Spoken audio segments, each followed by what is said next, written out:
Hello, welcome back and welcome to my channel Puty Queen, where I am telling what happened to my food through all this excitement and challenges that I'm facing now as an amputee.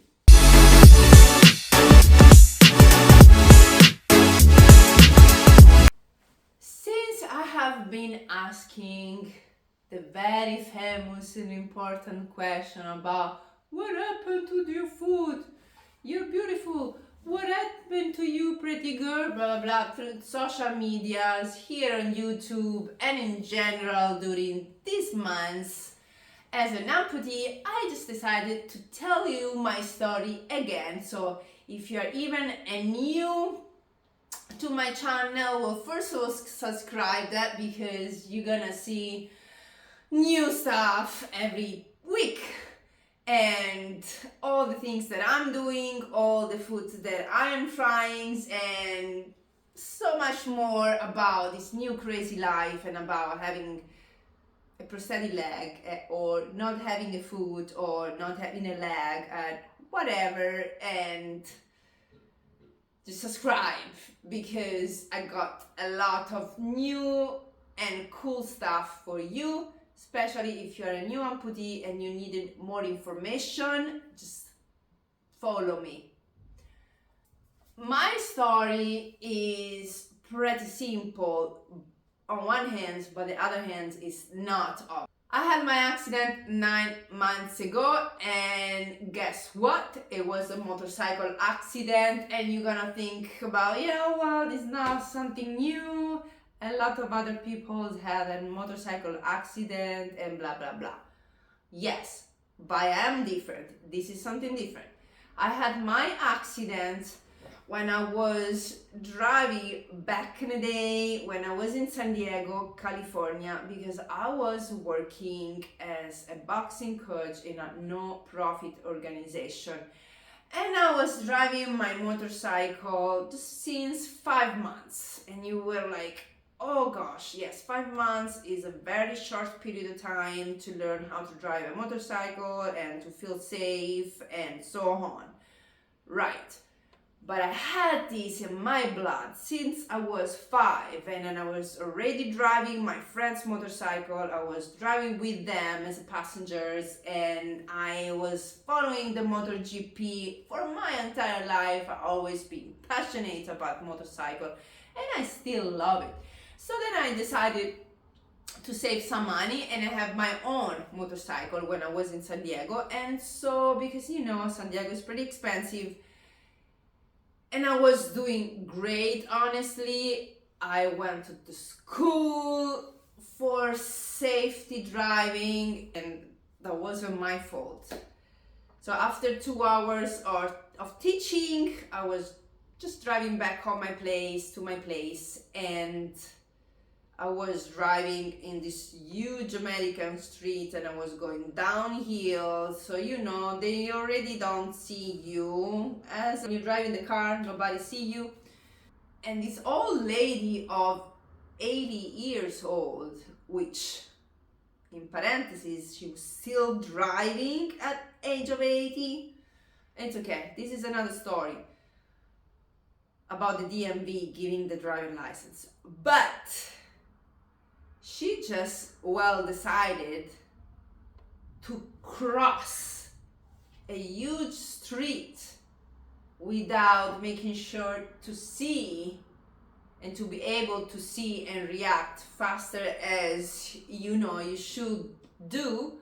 So obviously she didn't see me, because after a couple of months, I finally got videos from a camera that was there on the street, and she was literally stopping in the middle of the street, in the middle of the 2 lanes going up and down. And when I overcame the bump on the street, she just decided to start over again and cross the street, and I passed through her, and this is how she hit me, and it was a T-bone accident. I broke my femur in two parts. I have an internal prosthetic here. I have the raw and my bone and a bunch of screws on my knee and on my hip. And then my foot, it didn't survive. It got smashed literally between the car and my motorcycle, because my motorcycle was a CBR, and you know the position of the sports bike, how it is. So the foot couldn't be saved at all. There was a bone, like a little bone that survived from the impact. And at the hospital they showed me the picture. There was like a mess, literally, and I broke my spine in three parts, on the thoracic part of my spine and these little fingers. Very measured problem. But I spent 10 days in the hospital. I couldn't move. Everything was hurting so bad on my back. I couldn't breathe. I couldn't move. With the nurses, it was so difficult just to wash me and everything else. And I was under drugs, a lot of drugs, especially when ambulance came to pick me up from the streets when I was having the bad day of my life. And I was literally like that, with the leg like that, because it was broken. So I couldn't leave my leg, because otherwise it was just really freaking painful. So I got to the ambulance like that, and after a shot of morphine, finally my leg was down straight. And I had these never-ending dreams / nightmare. I was in the darkness and it was really bad. I thought I never came back from that, and I was just very creepy feelings. But you know, I'm here and I'm telling the story, so everything went well. But I had to stay with the brace for 3 months, no moving. I just decided to be positive all the time. So I was at the hospital. All my friends and my family came to visit me. Some of them that were crying, or they were, you know, very worried about me. But I was always with a smile, and always, like, you know, trying to support them, because that is my strength. I'm very protective, and I love to see other people feeling good about me, not bad. There was no complaint, there was nothing to be more worried about it, because I was alive. And you know, you cannot come back from an amputation. They amputated my leg just 2 days after, and there was nothing to do about it. That was the best decisions of my life in that moment, because I didn't want to suffer and suffer again, having other major surgeries, maybe, I don't know, 10, 20 surgeries, and stay on the hospital. Why? No. My foot, it wasn't there anymore. It wasn't completely no bones on my foot. So there was no way that a surgery could help. And once I got my prosthetic leg, I start to walk again, and I start to travel and to live my life. Can you imagine now being in an hospital and having the, I don't know, 20th of the surgeries, and having this deformed, horrible foot instead of just living? So if you're worried about having an amputation, or, you know, losing a limb, just consider your moment your moment of your life was the best decision for live an actual life, an actual reasonable and happy life, instead of suffer and be dependent from somebody else that has to help you all the time. And so this is what I did, and I start to move, I start to do physiotherapy, I start to work out by myself, I was so stubborn that helped me to improve so much and to really literally have a speedy recovery. And now I'm here now 2 months later, walking pretty fine. I still have problems because this is not my final socket. This is just a temporary socket because my leg still shrinks down. You know, when you lose a part of your body, especially if it's a joint or an articulation, there is nothing attached to your, my case is my calf, so there is no stimulation of the muscle.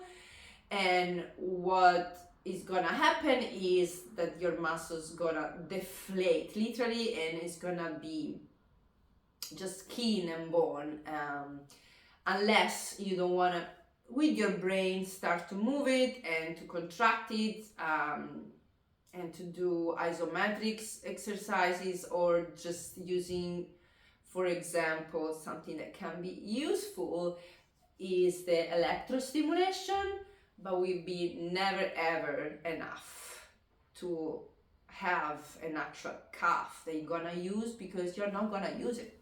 There is nothing, there is not a foot on it, there is not an ankle on it. Is literally useful.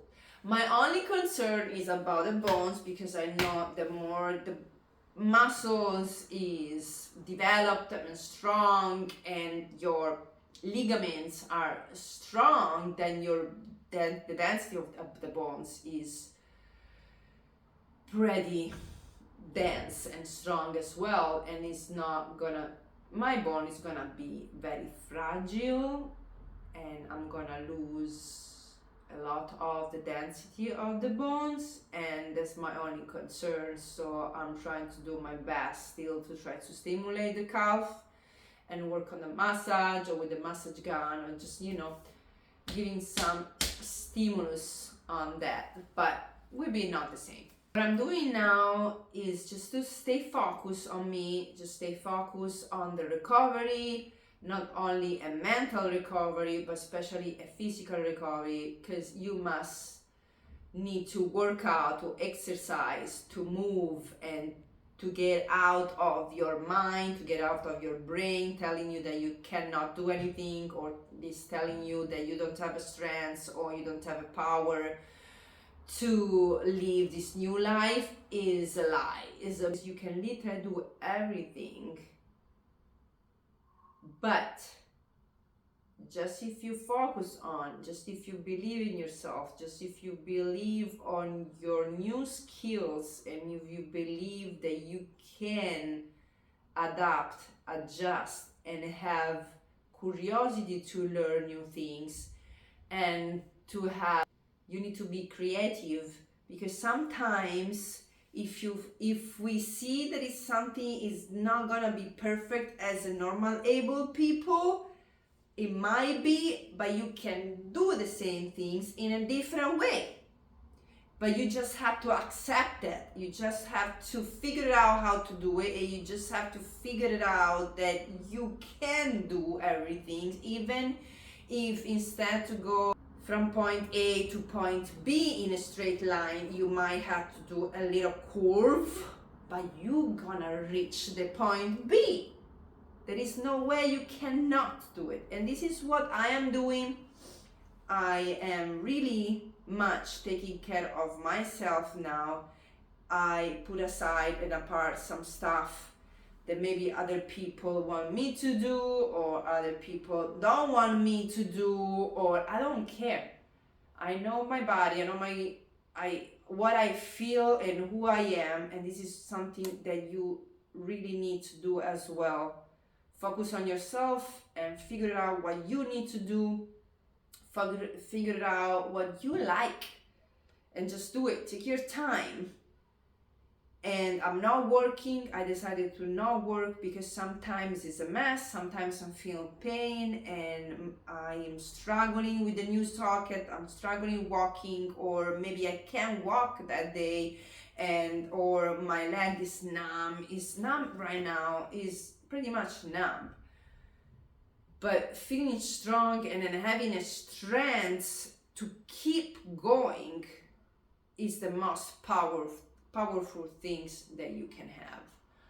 And with my experience, I'm just in just 9 months of experience, so I'm still have a long way to do. I'm telling you, I'm here, I'm positive. I have my channel, you can see all the other videos if you want more information or curiosity about different foods and what happened to me. We cannot come back. This is our new life, this is my new situation, and I'm constantly daily working on me to make that better and better. And you know, you can tell I'm working out and I can walk. I'm traveling a lot because this is what I love to do.